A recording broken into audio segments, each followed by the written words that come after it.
अस्सलाम वालेकुम हज़रत, आपके बहुत बहुत प्यार के लिए बहुत बहुत शुक्रिया। आप लोगों ने इतना प्यार और इतना सपोर्ट दिया, इसी तरह से अपना प्यार और सपोर्ट बनाए रखें। तो शफान, आज का क्या सवाल रहेगा? रियाज भाई, आज का सवाल बड़ा ही इंटरेस्टिंग है क्योंकि ये इस्लामियत और ह्यूमैनिटी दोनों से रिलेटेड है कि हमें जो बचपन से हमें आ रहे हैं इमाम साहब जो हमें सिखाते हैं, नमाज से लेके हमारे इस्लामियत तालीम देते हैं हमें, तो उनकी सैलरी की बात होती है यहाँ पे कि उनकी सैलरी बहुत कम होती है, तो उनके बच्चे ये सब के रोजगार की वजह से बहुत प्रॉब्लम आता है उनको। ये तो है ना भाई, देखो ये तो मैं ना आप मुझसे सवाल पूछ रहे हो, मैं लोगों से सवाल पूछता हूँ। आप खुद ही सोचो। अच्छा, मैं हाल ही में अभी कुछ दिन पहले ना कुछ वक्त पहले हम लोग भी शायद इस पर बात किए थे, तो वीडियो शायद बना था पर अपलोड नहीं हुआ अपना। तो इसी के बारे में था कि मैंने मेरे उधर पे एक मस्जिद है, वहाँ पे मैंने देखा कि एक माहौल सुनो ऐसा है कि मैंने तो शायद ही कहीं देखा था कि वो मस्जिद के इमाम और मौज़िन साहब मेरे बाजू में बैठकर बोलते हैं कि भाई मेरी पगार कितनी आपको पता है? मतलब कितनी? बोले 6,500 रुपया पगार है मेरी। 6,500 रुपया पगार। मैंने बोला बीवी बच्चे तो होंगे तुम्हारे? बोले है ना, सब गांव में। तो बोला फिर आप 6,500 रुपया उसमें मैनेज कैसा करते हो? बोले सारा भेज देता हो गाँव। तो बोला तुम खाते क्या हो? बोले जो लोग ला के दे देते कुछ भी वो खा लेते, बस उसी पे चल रहा है गुजारा। तो भाई मतलब शर्म की बात है। और इमाम की पगार कितनी? 10,000 रुपया। भाई ये मतलब ये मैं तो बोलता हूँ ना कि किसके घर में ऐसा चलता, और मतलब ये क्या सज़ा है? और हम लोग फिर बाद में ना, यही तो वजह है ना मेरा भाई। देखो हम लोग है ना अपनी औलाद को है ना इंजीनियर बनाना चाहते, डॉक्टर बनाना चाहते, सारा कुछ बनाना चाहते, लेकिन किसी को बोल दो आलिम बना दे तेरे बेटे को, नहीं बनाना चाहेगा। क्यों मालूम है क्या? आलिम, अच्छा उसका जहन ये बन चुका है ना कि आलिम बन जाएगा तो भूखा मर जाएगा। क्यों? क्योंकि हम लोग वैसा कर रहे हैं। हम लोग सैलरी कितनी दे रहे? 6,000 7,000। क्या चंदा नहीं आता होगा मस्जिद में? आता होगा। लेकिन है ना, मैं ये नहीं कह रहा हूँ सबके ऊपर उंगली उठा रहा हूँ। कई मस्जिदों में अच्छी सैलरी दी जाती है। मैं ना देखा हूँ कि जो मस्जिद के जिम्मेदार होते हैं ना, वो लोग कहीं ना कहीं है ना ऐसा रवैया करते हैं। और मैंने लोगों को भी देखा, वो मस्जिद के अंदर वो मौज़िन साहब सैयद साहब है, वो क्या कह रहे हैं मालूम है? क्या बोल रहे? भाई मेरी सैलरी 6,500 रुपया देते मुझे, मिलती है। उसके बाद में ना गली से ना कोई भी लड़का निकल के आता है, इमाम साहब अगर से थोड़ा जल्दी नमाज़ पढ़ा लिए, जैसा कि 5-10 मिनट में नमाज हो गई, अरे इतनी जल्दी कैसा तुमने पढ़ा दी है नमाज? ये कोई तरीका होता है? लोग अब इमाम को समझाने आ जाते हैं वहाँ से। मेरे को उस दिन रो के बोल रहे सामने वाले कि बोले भाई ये मतलब इमाम को सिखाने आ जाते। मैं कभी खड़े रहूँगा तो मेरे को आके धमकी देते कि तुम जरा अदब से बात किया करो, नहीं तो हम तुमको बता दें। भाई ये हिसाब चल रहा है मस्जिदों के इमाम का। हम सिर्फ मस्जिद में ना एक कैरेक्टर प्ले कर रहा है इमाम, कि मस्जिद में वो इमाम है और बाहर जाने के बाद में वो उसका कोई लेना देना नहीं। भाई इमाम का मतलब ये होता है कि हम लोग बल्कि अपने हर एक मसले कुछ होते तो हम लेके जाते मस्जिद में, इमाम के सामने रखते कि आप इस मसले को हल करो। यहाँ पे ऐसा है कि हम लोग इमाम को सिखाने लग गए कि भाई ऐसा नमाज नहीं पढ़ाओगे तुम, वैसा नमाज पढ़ाओगे। फजर में तुम कहाँ थे? कहाँ गायब थे फजर में? क्यों नहीं आए नमाज पढ़ाने? तो भाई तुम फरिश्ते लिखे लगे हुए हो वहाँ पे अल्लाह के तरफ से कि तुमको हिसाब देंगे कि फजर में कहा थे, ज़ोर में। अरे वो अपने अमाल लेके अपनी कब्र में जाएंगे, तुम अपने अमाल लेके अपनी कब्र में जाओगे। तुमको क्या करना? तुमको क्या इतनी पंचायत है? फजर में तुम कहाँ गायब थे? फजर में नहीं दिखे तुम नमाज़ पढ़ाते हुए। मौज़िन साहब नमाज़ पढ़ा, अरे ठीक है ना, कोई तो पढ़ा रहा था ना वहाँ पे।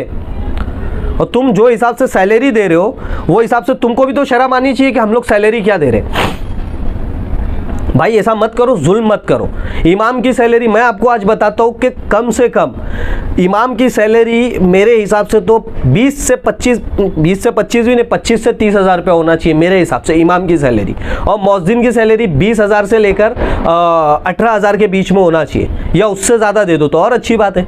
क्यों? क्योंकि हम लोग है ना भाई, हम लोग सिर्फ है ना मस्जिद में जाते हैं नमाज़ पढ़ने, ना वहाँ पे हमने झाड़ू मारना है, ना हमने वहाँ पे पोछा मारना है, कुछ भी नहीं करना है। हम लोग क्या करने जाते हैं? सिर्फ बस वहाँ पे नमाज़ पढ़ने जाते हैं। जुम्मा के दिन जाते हैं नमाज़ पढ़ने के लिए।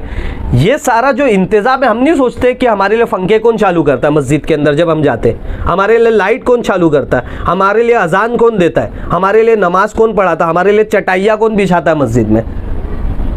कौन बिछा रहा है? वो हम बिछा रहे नहीं। हमारे लिए झाड़ू कौन मारता है? हम लोग जो मस्जिद में जब जाते हैं वज़ू के लिए, पानी जो पानी से वज़ू करते हैं, वो पानी कहाँ से भरा जाता है? ऑटोमेटिक नहीं आता, गैप से नहीं आता वो पानी, वो भरा जाता है। ये इमाम और मौज़िन के ज़रिए, जो मस्जिद के जो स्टाफ है ना, उनके ज़रिए भरा जाता है। फिर आपके लिए वो पानी को साफ़ किया जाता है, टाँकी को साफ़ किया जाता है, मस्जिदों में झाड़ू लगाई जाती है, मस्जिदों को साफ़ किया जाता है, मस्जिदों को कुत्ते और बिल्ली से उसकी हिफाजत की जाती है, रोका जाता है उसको कि कोई जानवर ना अंदर घुस जाए या गंदगी कोई ना हो जाए अंदर।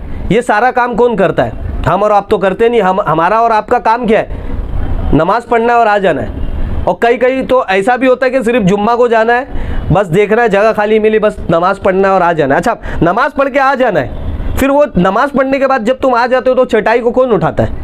झाड़ू कौन मारता है? साफ़ सफाई कौन करता है? देखभाल मस्जिद की कौन करता है? सारा कुछ, ये सारा कुछ करना उनके ज़िम्मे। अब हम उनको पगार लेकिन क्या दे रहे? 6,000, 6,500, 8,000 ये सैलरी है। ये सैलरी में उनका घर चलता होगा क्या? अच्छा चलो, वो हजरत ने तो बोले थे कि 6,500 रुपये मैं भेज देता हूँ पूरा घर। मैं आपसे पूछता हूँ, 6,500 रुपये में उनका घर का राशन चलता होगा, फिर बाद में ईद त्यौहार आता होगा, उनके घर में शादी ब्याह आती होगी, वो खर्चा उनके बच्चों के क्या अरमान नहीं होते होंगे कि हम लोग भी कपड़े पहने? ईद के दिन हम लोग तो अच्छे खासे 4-4, 5-5 लिबास पहन के घूमते, उनकी औलाद के पास में एक भी लिबास नहीं होता। ये क्या हमारा हक नहीं है? तो मैं इतना बोलूँगा कि जो भी लोग सुन रहे हैं इसको ज़्यादा से ज़्यादा शेयर करें ताकि हर लोग तक का ये वीडियो पहुंचे। क्यों? जहां पर अगर से ऐसा हो रहा है तो मैं यही अपील करूंगा कि उनकी सैलरी को बढ़ाई जाए, उनकी सैलरी को और अच्छी की जाए ताकि वो और अच्छे से खिदमत करें, ठीक है? और मैं सबसे अपील करूंगा, जितने लोग देखने वाले हैं ना, जितने मेरे व्यूअर्स हैं, सबको मैं अपील करूंगा कि भाई मस्जिद में जाते हो ना, रोज़ नहीं जाते हो, भले ही हफ्ते में एक टाइम जुम्मा को भी जाते हो ना अगर, तो जुम्मा के दिन है ना इमाम साहब के हाथ में, मौज़िन साहब के हाथ में, वहाँ के जो खादिम है और भी जो काम करने वाले उनके हाथ में कुछ पैसा दे दिया करें, 10, 20, 50, जिसको जो बन पड़ता है।